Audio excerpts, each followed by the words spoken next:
Vladimir Putin, he got Trump in his back pocket. Trump is a puppet of Vladimir Putin. Did y'all not see the videos of Vladimir Putin over here in the United States taking a drive with President Bush? Huh?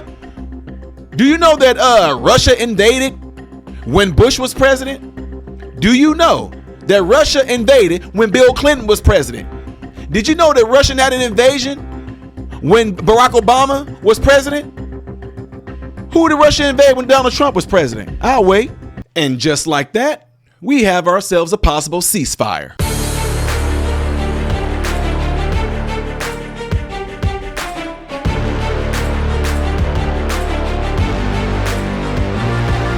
How are you good people doing? Welcome to the channel. I am Ty Smith. You watch my channel, Modern Renaissance Man, in which I'm greatly appreciative of. Make sure you guys are following me on all the platforms you see above and below. Hit the thumbs up button. That way my content could consistently be recommended to you. And make sure that you subscribe to the channel. Click the bell notification, which will bring up another tab that will allow you to select all notifications. Last but not least, make sure you go subscribe to my other YouTube channel called Man, Husband, Father.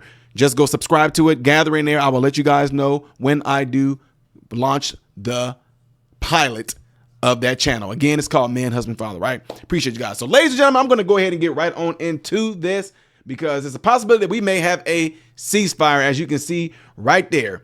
Ukraine agrees to the U.S. proposed ceasefire with Russia as Washington lifts intelligence military aid holds, okay? The U.S. will resume sharing intelligence with Ukraine and end its pause on the military aid to Eastern European country after successful talks with Saudi Arabia Tuesday resulted in Kyiv accepting a Washington proposal to enact an immediate interim 30-day ceasefire. The two nations announced in a joint statement on Tuesday. Though Kyiv agreed to the Trump administration proposal, officials in Moscow were already signaling the agreement was a non-starter. Ukraine expressed readiness to accept the U.S. proposal to enact an immediate interim 30-day ceasefire, which can be extended by mutual agreement of parties and which is subjected to acceptance and concurrent implementations of the Russian Federation. According to the statement, the United States will communicate to Russia that Russian reciprocity is the key to achieving peace. There was no immediate sign of reciprocity from the Kremlin with Russian State Duma Deputy Viktor Sabelev first off the mark to reject the proposal. The U.S. will rearm Ukraine in 30 days of ceasefire and start a new war, pretty much is what he said. Russia will not go for it, he said. I think this is completely unacceptable. Some kind of temporary ceasefire, a temporary truce, is unacceptable. At the meeting, oh, yeah, see, anyway. Wow. Yeah. Y'all catch that? Yeah, they pretty much like, they thinking that this is going to be like this is going to be a temporary thing because he's thinking like, this is only going to be temporary so y'all can rearm them. In which, if y'all seen the interview with Tucker, Vladimir Putin said, if you want this war to end, it can be over quick. He said, just stop supplying them with weaponry. Anyway, at the meeting, Kyiv proposed two other main lines to effort to which they would agree to Russia in addition to the ceasefire: the release of prisoners of war and detainees, both military and civilian, and the return of Ukrainian children who were forcibly transferred to Russia. Ukrainian President Vladimir Putin, almost close there. Ukrainian President Volodymyr Zelensky said in a statement on X, the American side understands our arguments and considers our proposals. He said, I am grateful to President Trump for the constructive conversation between our teams. Y'all think that was a constructive? Let me stop because some of y'all still stuck on what happened. All right. Kyiv initially offered an air and sea-based ceasefire, but ultimately agreed to Washington's proposal of a full-blown month-long stop on combat, the Ukrainian president added. During today's talks with the U.S. side, proposed taking an even bigger step, a 30-day full and term ceasefire, not only stopping missile, drone, and bomb attacks, not only in the Black Sea, but also along the entire front line, he said. Ukraine is ready to accept this proposal. We see it as a positive step and are ready to take it. Now it is up to the United States to convince Russia to do the same. If Russia agrees, the ceasefire will take effect immediately. In the joint statement, Washington said it was up to the task. committing to discussing these specific proposals with representatives from Russia. At the White House Tuesday, President Trump said he expected to talk to Russian counterpart Vladimir Putin later this week about a possible ceasefire, telling reporters it takes two to tango. Ukraine has agreed to it, and hopefully Russia will agree to it as well, Trump said.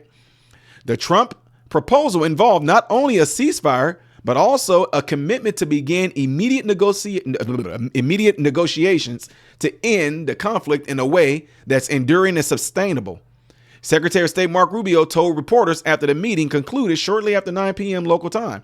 While details of the potential final terms to which Kyiv would agree were immediately unclear, both delegations agreed to name their negotiating terms and immediately begin negotiations towards an enduring peace that provides to Ukraine's long-term security, according to the statement. However, Moscow has shown no willingness so far to commit to a ceasefire, let alone negotiations that would include anything less than Kyiv's utter surrender.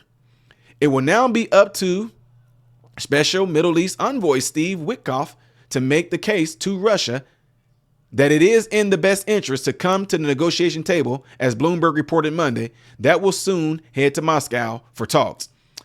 Zelensky on X said, "Our position remains absolutely clear. Ukraine has been seeking peace from the very first second of this war." No, you wasn't. "And we want to do everything to achieve it as soon as possible and in a reliable way so that war does not return." I'm going to call a complete lie on this, and I'm just going to talk to y'all a little bit. Want to know why? Because just when they had that meeting, that's why, you know what, honestly, I'm glad Trump allowed that meeting that they had with him, with Trump, J.D. Vance, and Volodymyr Zelensky. When they had that meeting, we were able to see raw, uncut conversation, though it made a lot of you uncomfortable. I'm glad we were able to see that. Zelensky clearly said that this war is going to be long. He made it seem like it was going to go on a long time. Not only that, he made the comment like, "When you see, you know, when they come to your beaches, to your shores, to your waters, you're going to feel the," you know, when he said all that. Case in point is this. How is it that now all of a sudden you're flip-flopping? He flip-flopped. The war is going to take long, and it's going to take. Remember that one time when Zelensky was even saying American sons and daughters are going to have to pretty much help out with the war, and American sons and daughters are going to have to die for this war. Remember Zelensky said that? And now you're saying we wanted this war to be over as quick as possible right from the start. That is a 100% utter lie. I have not heard you talking about wanting the war to be over and come to a peaceful end, because all you kept asking for was money from the United States to supply y'all with money, to give y'all help, give you our military aid, give you this so y'all can fight the war, so y'all can fight it, so y'all can beat Russia, so y'all can hold the line and finally defeat Russia, when everybody and their mama knew you guys were not going to beat Russia. Ukraine in no way, no how, in no scenario were going to beat Russia, folks. This was just bang, bang, bang going back, and Americans, whoever involved in the politicians, were using this as a means to gain money by laundering stuff. Wars cost money. Wars make money for a lot of corrupt politicians who completely capitalize off of war. It's sad that people, when the Bible says that the love of money is the root of all evil, people are willing to let their sons and daughters and our American brothers and sisters go to war to die just so some of these politicians can sit there and line their pockets. Guys, it happens, folks. It flat out happens. Why do you think they're all so pissed off that Trump wanted to come to an end? There were no wars with Trump. Politicians hated the man. There was no money. Bush, wars. The other Bush, war. Bill Clinton, war. Barack Obama, war. Donald Trump, none. And let me throw this in there as a little bit too to some of you folks that Vladimir Putin, he got Trump in his back pocket. Trump is a puppet of Vladimir Putin.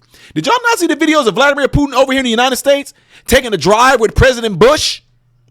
Huh? Do you know that Russia invaded when Bush was president? Do you know that Russia invaded when Bill Clinton was president? Did you know that Russia had an invasion when Barack Obama was president? Who did Russia invade when Donald Trump was president? I'll wait. And yet, Donald Trump is his puppet. Who did Russia invade when Biden was president? Huh? Huh? But Donald Trump is Putin's puppet. Yeah, please. Anyway, y'all, let me know what y'all think of this by putting it in the comment section after this video. Do you think that it's going to come to a conclusion that it is going to be a ceasefire? Do you think that when Trump does have a conversation with Vladimir Putin, that Trump is going to convince him to have a ceasefire? Do you think this is going to be the start of actually completely ending the war with Ukraine and Russia? You guys let me know in the comment section after this video, and do not forget to do what you guys see in the animation right there. The next video that I will be doing in order, boom, y'all should know what's here, bam. I am Ty Smith, Model Renaissance Man, hoping and praying that every last one of you guys have food, shelter, and clothing. Most of all, praying every last one of you guys are in great health mentally, physically, emotionally, spiritually. God bless you all through Jesus.